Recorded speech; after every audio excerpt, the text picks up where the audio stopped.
अपनात्माओं, विष्णु जी कह रहे हैं, क्योंकि विष्णु जी की बुद्धि खोल दी काल ने। अब हम 120 पृष्ठ पर पढ़ेंगे। संक्षिप्त देवी भागवत गीता प्रेस गोरखपुर से प्रकाशित है। ये वे ही दिवांगना है। विष्णु जी बता रहे हैं अपना पिछले इसकी थोड़ी सी बैकग्राउंड दिखा दी विष्णु को, इस काल भगवान ने और दुर्गा ने। ये वे ही दिवांगना है जिनके प्रलय वर्ण में मुझे दर्शन हुए थे। उस समय मैं बालक रूप में था, मुझे पालने पर ये झुला रही थी। विष्णु जी के जन्म का प्रत्यक्ष प्रमाण, छोटा सा बालक था विष्णु जी। वट वृक्ष के पत्थर पर एक सुदृढ़ सैया बिछी थी, उस पर लेटकर मैं पैर के अंगूठे को अपने कमल जैसे मुख में लेकर चूस रहा था। कहते प्रलय वर्ण में मुझे दर्शन हुए थे इस देवी के। उस समय में बालक रूप में था, छोटा सा बच्चा था, ये मुझे झुला रही थी, मैं अंगूठे चूस रहा था पैरों के।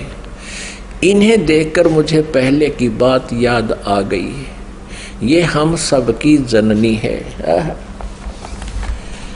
अब 121 पृष्ठ पे अब विष्णु जी ही बता रहे हैं। भगवान विष्णु बोले, प्रकृति देवी को नमस्कार है, भगवती विधात्री को निरंतर नमस्कार है। ये स्तुति करते हुए भगवान आ रहे हैं विष्णु जी। यहाँ देखिएगा 123 पृष्ठ पे जो प्रारंभ में पढ़ा था, अब वहीं फिर आगे हम भगवान विष्णु स्तुति कर रहे हैं अपनी दुर्गा माता की। तुम शुद्ध स्वरूपा हो, यह सारा संसार तुम इसे उद्भासित हो रहा है। मैं ब्रह्मा और शंकर हम सभी तुम्हारी कृपा से विद्यमान हैं। हमारा आविर्भाव यानी जन्म और तिरोभाव माने मृत्यु हुआ करता है। केवल तुम ही नित्य हो, जगत जननी हो, प्रकृति और सनातनी देवी हो। भगवान शंकर बोले, देवी यदि महाभाग विष्णु तुम्ही से प्रकट हुए हैं तो उनके बाद उत्पन्न होने वाले ब्रह्मा भी तुम्हारे बालक हुए हैं। फिर मैं तमोगुणी लीला करने वाला शंकर क्या तुम्हारी संतान नहीं हुआ? अर्थात मुझे भी उत्पन्न करने वाली तुम ही हो। शिवे, संपूर्ण संसार की सृष्टि करने में तुम बड़ी चतुर हो। इस संसार की सृष्टि, स्थिति और संहार में तुम्हारे गुण सदा समर्थ है। उन्हीं तीनों गुणों से उत्पन्न हम ब्रह्मा, विष्णु एवं शंकर नियमानुसार कार्य में तत्पर रहते हैं। अब पुण्यात्माओं, आप जी ने अपने सदग्रंथों को स्वयं पढ़ लिया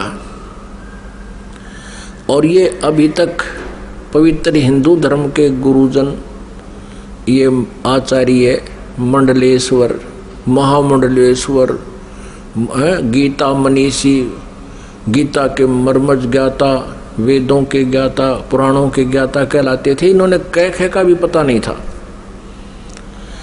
ये अज्ञानी हैं जो आज तक हमारे भगवानों यानी जिनको हम समर्थ मान रहे थे, अजरो अमर सुना करते थे, इनसे ये नहीं बता सके कि इनकी स्थिति क्या है, जबकि इनकी जीवनी बता रही है महापुरुषों की कि इनकी ये स्थिति है। अपनात्माओं, जैसा कि आपको सृष्टि रचना के प्रारंभ में जब कथा शुरू करी थी बताया था कि काल भगवान ने, इस क्षर पुरुष ने, जो ब्रह्मा विष्णु महेश के पिताजी हैं, दुर्गा जी के पति हैं, जो श्री देवी के पति हैं और ब्रह्मा विष्णु महेश के पिता हैं, इसने ये कहा था दुर्गा से कि मेरा भेद किसी को मत बताना। इसको बहुत सख्ती से कहा था। तो देवी ने उसी उद्देश्य से ब्रह्मा विष्णु महेश को इस क्षर पुरुष का ज्ञान नहीं दिया। अब दुर्गा से इसने कहा था कि मेरा भेद किसी को नहीं देना। इसी प्रकार दुर्गा ने इनको कोई उस भेद नहीं दिया ब्रह्म का, फिर भी सच्चाई छुप नहीं सकी। अब इसी में आपको प्रमाणित करते हैं देवी भागवत में, ब्रह्मा जी ने वेदों को पढ़ा, दुर्गा से पूछा कि वेदों में ये लिखा है कि केवल एक ब्रह्म जिसके बराबर दूसरा नहीं है, ब्रह्म माने परमात्मा भी होता है, वो ब्रह्म माने भगवान होता है, वो एक ही परमात्मा पूजा के योग्य है।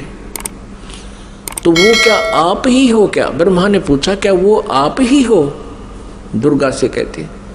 अब दुर्गा क्या उत्तर देती है देखिएगा। हम श्रीमद् देवी भागवत यानी दुर्गा पुराण देवी पुराण को पढ़ रहे हैं, जो गीता प्रेस गोरखपुर से प्रकाशित है। इसके तीसरे स्कंद में पृष्ठ नंबर 125 पर हम पढ़ रहे हैं। 123 तक हमने पढ़ लिया।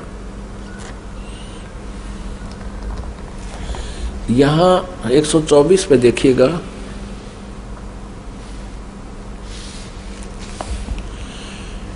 ब्रह्मा जी कहते हैं, अद्भुत तेजस्वी भगवान शंकर के यूं स्तुति करने पर भगवती जगदम्बिका ने अपने बात बताई। अब यहाँ ब्रह्मा जी पूछ रहे हैं, ब्रह्मा जी का प्रकरण चल रहा है।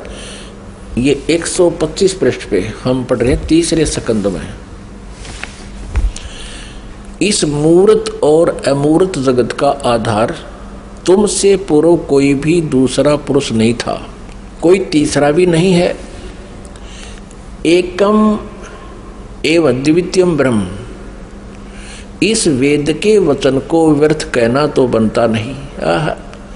अब दुर्गा इनको कहा करती, मैं ही सब कुछ हूं, मैं ही तुम्हारा पिता हूं, मैं तुम्हारी माता हूं। तो अब ब्रह्मा जी ने वेदों को पढ़ा तो इसने कहा कि वेद के वचन को हम झूठा भी नहीं कह सकते, और इधर अनुभव दूसरी बात कहता है।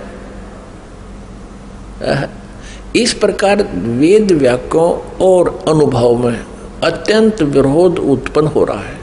वेद कहते हैं एकम एव अद्वितीयम ब्रह्म है, तो क्या वह आत्म स्वरूपा तुम ही हो अथवा वह कोई और पुरुष है? मेरे इस संदेह को दूर करने की कृपा करो। किसी महान पुण्य के प्रभाव से ही मुझे तुम्हारे चरणों की सेवा सुलभ हुई है।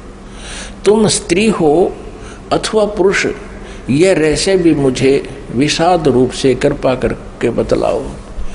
अध्याय 4-5 यहाँ पूरा होगा। तीसरे स्कंद का अब छठा अध्याय शुरू होता है। ब्रह्मा जी कहते हैं, इस प्रकार मैंने जब भगवती जगदम्बिका से विनय पूर्वक पूछा, तब वे मधुर वाणी में मुझसे कहने लगी। देवी ने कहा, मैं और ब्रह्म एक ही हैं। अब हो गए ना दो, सच्चाई छुप नहीं सकती, एक ही हैं। मुझ में और इन ब्रह्म में कभी किंचित मात्र भी भेद नहीं है। जो वे हैं वही मैं हूँ, और जो मैं हूँ वही वे हैं। बुद्धि के भ्रम से भेद प्रतीत हो रहा है। हम लोगों के सूक्ष्म भेद को जो जानता है, इसे सीधा दो तो है ही, ये वो जानता है वही। अब 125 पृष्ठ हमने पढ़ा, अब 126 पढ़ेंगे। वही बुद्धिमान पुरुष है, वो तत्वदर्शी संत है जो हमारी भिन्न भिन्नता को समझता है। उसके संसार मार्ग से मुक्त होने में कुछ भी संदेह नहीं है। ब्रह्म एक ही है। आगे देखो, मैं शक्ति रूप धारण करके पराक्रम करती हूँ। गौरी, ब्राह्मी, रौद्री, वाराही, वैष्णवी, शिवा, वारुणी, कुबेरी, नारसिंही और वासवी सभी मेरे रूप हैं। विभिन्न कार्यों के उपस्थित होने पर उन देवियों के भीतर अपनी शक्ति स्थापित करके मैं सारी व्यवस्था करती हूँ। हाँ, उस देवी को निमित्त बना लेना मेरा स्वभाव है। अब आगे देखना। अपने आत्माओं, आप पढ़ रहे हो अपने सदग्रंथों को स्वयं। आप जी ने तीसरे स्कंद में और पृष्ठ नंबर 125 पे पढ़ा। ब्रह्मा जी कहते हैं कि मैंने जब दुर्गा जी से ये पूछा, माता से, जगदम्बिका से, कि वेदों में लिखा है कि एकम एव अद्वितीयम ब्रह्म,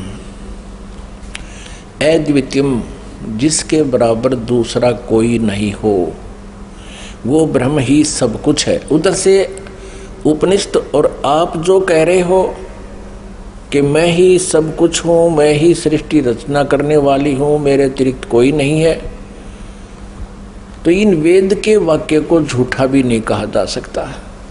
अनुभव हमारा बताता है कि परमात्मा निराकार है और वेद बताते हैं कि वो साकार है, तो हमारे अनुभव में और यथार्थता में बहुत विरोध है। हमारा वीडियो आपको पसंद आया तो लाइक करें, कमेंट करें, शेयर करें। गुरु रियल गॉड यूट्यूब चैनल को सब्सक्राइब अवश्य